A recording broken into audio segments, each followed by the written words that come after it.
अस्सलाम वालेकुम students, welcome to easy maths. आज हम प्रॉपर्टीज़ के ऊपर अपना 4th लेक्चर यहाँ पर डिलीवर कर रहे हैं।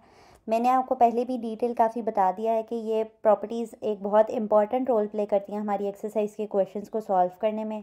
इसके अलावा ये आपके जो कॉन्सेप्ट्स पहले बिल्ड नहीं हुए हुए ये उनको भी स्ट्रॉन्ग करने में हेल्प करेंगी। तो प्रॉपर्टीज़ के लेक्चर्स को मैं बार बार हाईलाइट करी हूँ कि आपने स्केप नहीं करना है और हमेशा उनको प्रॉपर्टीज़ को समझ कर डील करना है। ठीक है, तो आज हमारा जो टॉपिक है वो है properties of equality of real numbers. ठीक है, हमारे पास मैथ्स में 3 किस्म के ऑपरेटर होते हैं। एक हमारे पास ऑपरेटर होता है इक्वल का, ठीक है। एक हमारे पास होता है लेस देन का, एक हमारे पास होता है ग्रेटर देन का। ठीक है, ये 3 प्रॉपर्टीज़ होती हैं।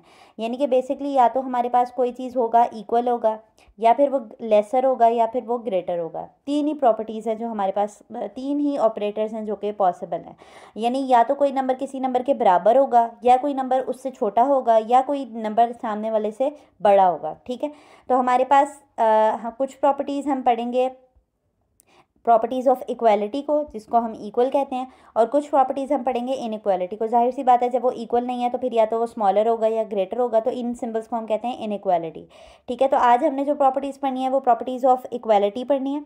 ठीक है, यहाँ पे कुछ बेसिक सी प्रॉपर्टीज़ लिखी हुई हैं और उनके नाम लिखे हुए हैं, तो काइंड ऑफ इसको आपने मेमोराइज़ करना है। अगेन अगर आप इनके अल्फाज को समझ लेंगे तो आपको ये प्रॉपर्टी मेमोराइज करने में आसानी होगी। ठीक है, रिफ्लेक्सिव प्रॉपर्टी हमें क्या कहती है कि for all A belongs to real numbers, आपने ए की कोई वैल्यू लेनी है जो सेट ऑफ रियल नंबर्स में से ली गई हो, तो फिर ए और ए अगर बराबर हैं तो आपके पास वो रिफ्लेक्सिव प्रॉपर्टी है। देखिए सिंपल सी बात है, यहाँ पर अगर लिखा हुआ है 3 तो ऑब्वियसली 3 3 के ही बराबर है। ठीक है, यह आपके पास क्या होती है, रिफ्लेक्सिव प्रॉपर्टी। नेक्स्ट है आपके पास सिमेट्रिक प्रॉपर्टी। सिमेट्रिक में वो कह रहा है कि अगर आपने ए को बी के बराबर लिया है, ए और बी का ताल्लुक सेट ऑफ रियल नंबर्स में से है।